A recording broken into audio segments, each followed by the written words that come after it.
العذاب. سوشاس شعيب، شعيب. احنا فرحانين بزاف بزاف بزاف وديما مغرب. برا ان شاء الله. يا رب يا رب يا رب. بناتي لا يا رب يا رب. برا ان شاء الله، ان شاء الله برا. يا رب يا رب. اذا برا المغرب تتأهل. يا رب.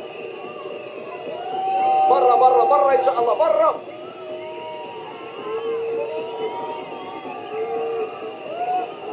سادس ماكسي. المغرب الى الدور المقبل، تغلبت على امريكا بركلات الترجيح وتأهلت الى الدور المقبل من بطولة كأس العالم لكرة القدم.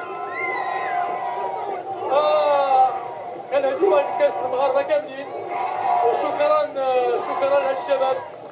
حفظوا الله وجهنا ان شاء الله ويجيبوا الشرف. وربحنا ان شاء الله. الحمد لله الحمد لله.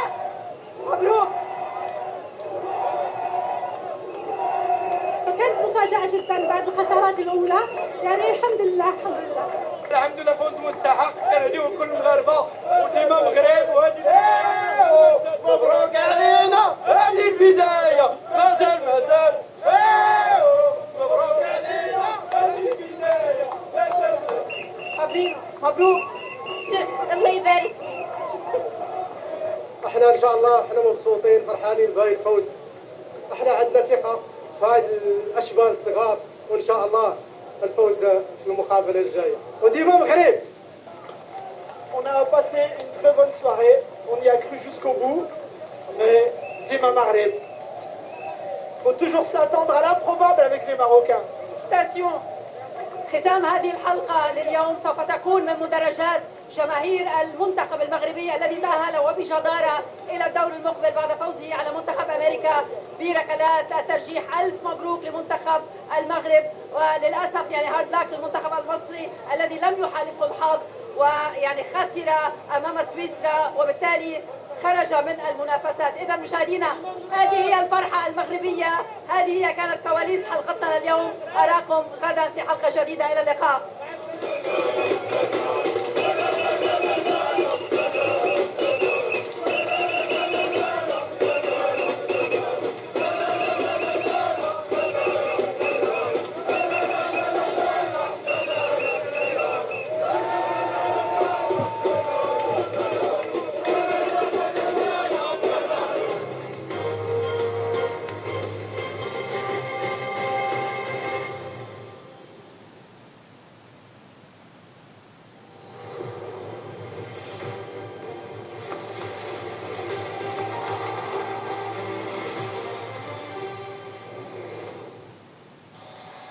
في كأس العالم تحت 17 عاما، منتخب اليابان يواجه منتخب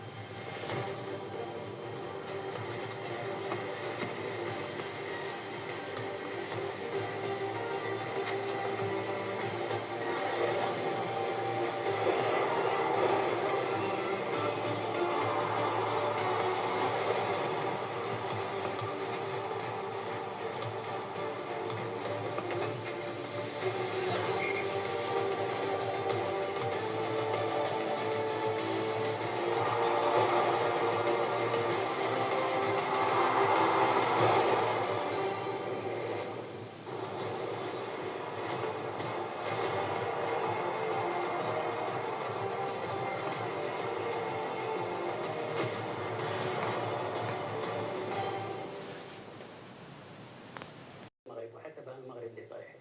وكنظن ان المنتخب لما استقبلوا الهدف الاول ما كانوا صابورين كيفاش يدبروا اطوار المباراه، والمنتخب السويسري استغل النقطه هذه، وخصوصا اذا شفنا الاهداف تقريبا متشابهه، جميع فرص سويسرا كانت متشابهه. كل